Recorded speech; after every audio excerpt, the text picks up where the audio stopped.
ഇപ്പൊ ചില ആളുകൾ പറയുന്നുണ്ട് സക്കരിയ സലാഹിയും കൂട്ടരുമൊക്കെ ഇമാം അഹ്മദും ഇമാം നവവിയും ഇമാം ഷൗക്കാനിയും ഒക്കെ ശിർക്ക് ചെയ്തപ്പോ അത് തുറന്നു പറയാനൊരു പേടി, അവരെ സംരക്ഷിക്കാൻ വേണ്ടിയാണ് ഇപ്പൊ പുതിയ വാദവുമായിട്ട് ഇറങ്ങിയിട്ടുള്ളത്. നഊദു ബില്ലാഹ്. ഇമാം അഹ്ലുസ് സുന്ന അഹ്മദ് ബിൻ ഹംബൽ ശിർക്ക് ചെയ്തിട്ടുണ്ടെങ്കിൽ 20,000-ലധികം വരുന്ന ഹദീസുകളുള്ള അഹ്ലുസ് സുന്നയുടെ വലിയ ഒരു ഹദീസിന്റെ സമാഹാരം മുസ്നദുൽ ഇമാം അഹ്മദ് സ്വീകരിക്കാൻ പറ്റുമോ? നിങ്ങൾ ചോദിച്ചു നോക്ക്.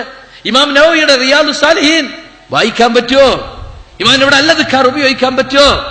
അതുപോലെ ഇമാം തബറാനി പറഞ്ഞിട്ടുണ്ട് ഈ ഹദീസിനെ പറ്റി. അത് ഞാൻ പരീക്ഷിച്ച് ഫലം കണ്ടിട്ടുണ്ട്.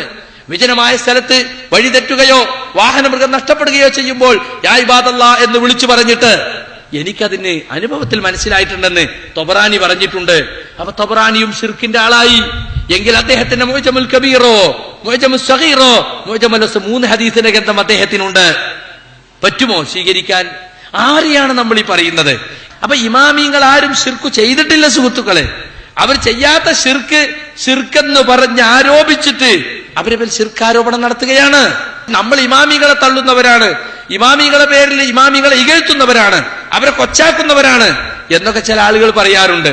ഇമാമുകൾക്ക് ഉള്ള ഒരു പദവിയും ഒരു മഹത്വവും ഒരു സ്ഥാനവും നമ്മൾ വകവെച്ചു കൊടുക്കാതിരുന്നിട്ടില്ല. പക്ഷെ അവരെ കുറിച്ച് ഇല്ലാത്തത് പറഞ്ഞാൽ ആര് പറഞ്ഞാലും അതിനെ പ്രതിരോധിക്കേണ്ടത് അഹ്ലുസ് സുന്നയുടെ പണ്ഡിതന്മാരുടെ പ്രബോധകന്മാരുടെ ബാധ്യതയാണ്.